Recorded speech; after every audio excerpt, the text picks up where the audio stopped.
Welcome to this deep dive. We're cutting through the noise on what was, well, one of the most volatile earnings calls this quarter. We're focused squarely on Spire Global, that's ticker SPIR, right after their Q3 2025 results. And our mission today is pretty clear. We need to unpack this massive gap between the financial results, which were, let's be honest, a disaster. A total disaster. And management story, where they're insisting the long-term growth picture is totally fine. That narrative gap is what we need to resolve for you. Okay, let's just start with the punchline, the numbers that drove this whole thing off a cliff. Spire reported quarterly revenue of just $12.67 million. And to be clear, that's not just a miss. The consensus on the street was around 22 million. So, we're talking about a colossal shortfall. It's a huge gap, and year over year, that's a revenue decline of over 55%. The pain wasn't just on the top line either. The non-GAAP loss per share came in at negative 40 cents. The expectation was closer to a 33-cent loss. So worse on revenue, worse on earnings. And the market reacted instantly. The stock closed down over 24% on the day. And look at the volume. That's the key. Around 4.1 million shares traded.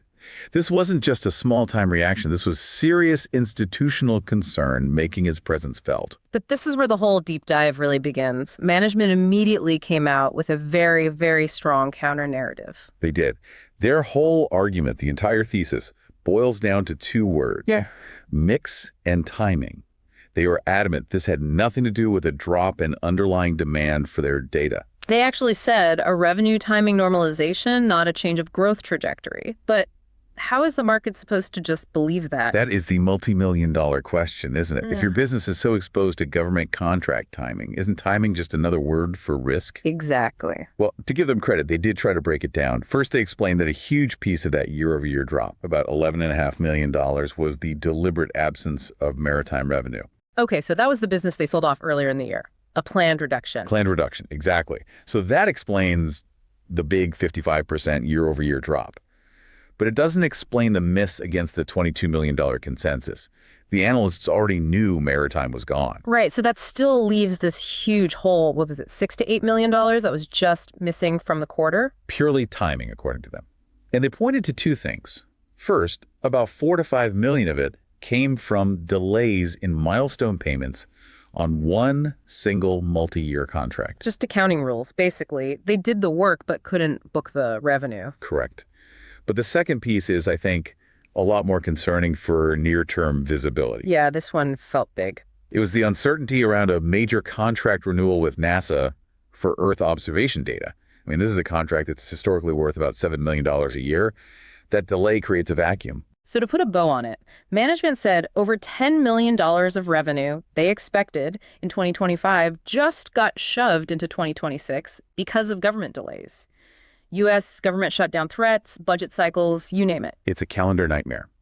And it forced them to reset their entire full-year guidance down to between 70.5 and 72.5 million. Which is why they desperately want us to look past this year and focus on the anchors they have for 2026. And let's start with the balance sheet.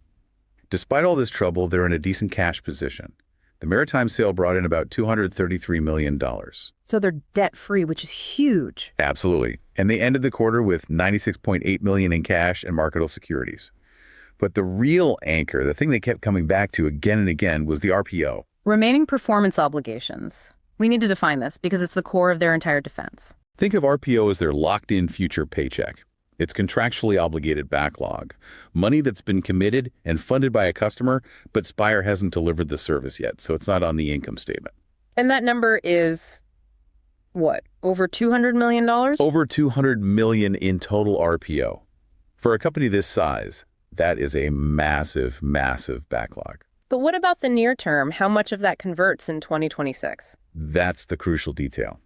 They stated that approximately $70 million of that RPO is expected to convert into recognized revenue next year in 2026. So that $70 million figure is the foundation for their whole comeback story. It is. It lets them argue that the demand is there. It's just the government procurement machine that's clunky. Okay, so that $70 million in RPO underpins their two big forward-looking promises. First, they're targeting greater than 30% revenue growth in 2026. Which is a bold, bold target after a quarter like this one.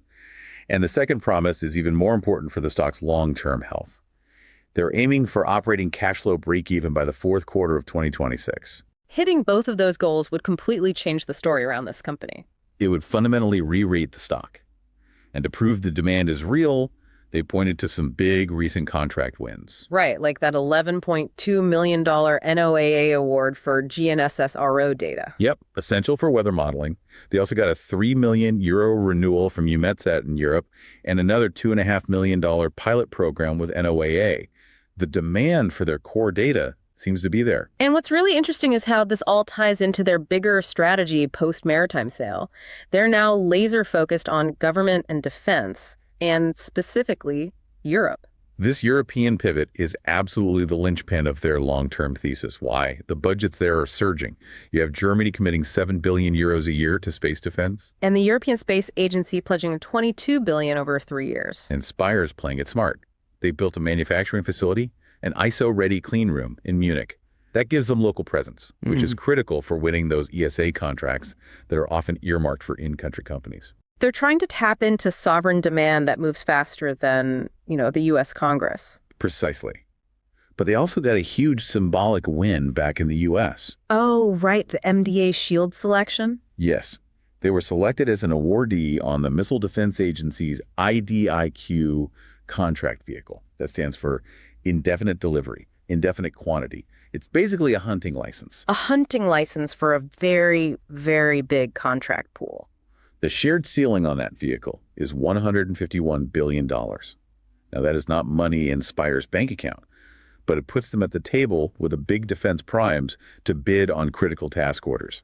It's a huge validation. And they're not just winning contracts, they're also talking about getting more efficient. They said satellite manufacturing throughput doubled year over year with a flat headcount. Which they chalk up to lean manufacturing principles.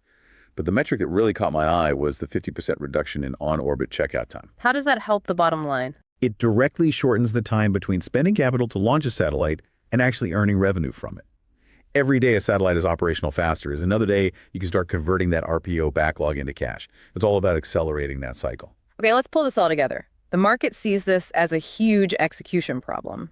The stock got obliterated, down almost 48% in the period. While management is pitching it as just a calendar issue, for context, the Russell 2000 was actually up 1.5% in that same time frame. Even the ARKX Space ETF was only down about 11%. Spire is really being punished for company-specific issues. And while the 2026 revenue story sounds good, we have to talk about the cash burn. To hit that break-even target, they have to get it under control. And it was not good this quarter. Free cash flow use was over $20 million in Q3. That burn rate, plus some lingering legal fees they say will go away next year, it makes that break-even target look challenging. So the test for management is simple. Deliver that 30% plus growth in 2026. Convert that $70 million in RPO cleanly. And get clarity on that $7 million NASA renewal. It all has to happen without any more timing issues. All right, now for our This Is Not Financial Advice segment. We're going to structure an aggressive trade idea based entirely on taking management at their word. Let's get spicy. If management is right, and this is all just a timing quirk, where's the opportunity? Okay, so the premise is this. The market knocked the stock down almost 25% because $10 million in revenue got pushed from one year to the next. But that revenue isn't gone, it's just delayed. Management insists the $70 million in 2026 RPO is fully contracted and funded. So if they execute cleanly next year, the stock is just profoundly mispriced right now. Exactly. The stock closed around $7, but the median analyst price target is still up around $16. That is a massive gap. So the trade idea is to use leverage to play that disconnect. You buy long-dated, deep-in-the-money call options expiring in January 2027. So not buying the stock. Why the options and why so far out? Because it maximizes your exposure to the snapback while minimizing the capital you have to tie up. And the long expiry date, January 2027, is absolutely critical. Why? It gives all that slow-moving government bureaucracy time to catch up, time for NASA to finalize the renewal, time for those MDA Shield task orders to actually get awarded, and time for the big European defense contracts to work their way through the system. So you're essentially buying time. You're betting that the RPO backlog is real, and you're just giving the procurement cycle 2 years to prove it. That's the trade. If that 70 million RPO converts and they hit their growth targets, the stock is going to move violently higher. This structure lets you bet on the integrity of that backlog without having your capital stuck waiting for paperwork to clear. It is a high-conviction bet that timing really is just timing. So to wrap this all up, Spire is attempting a huge strategic reset.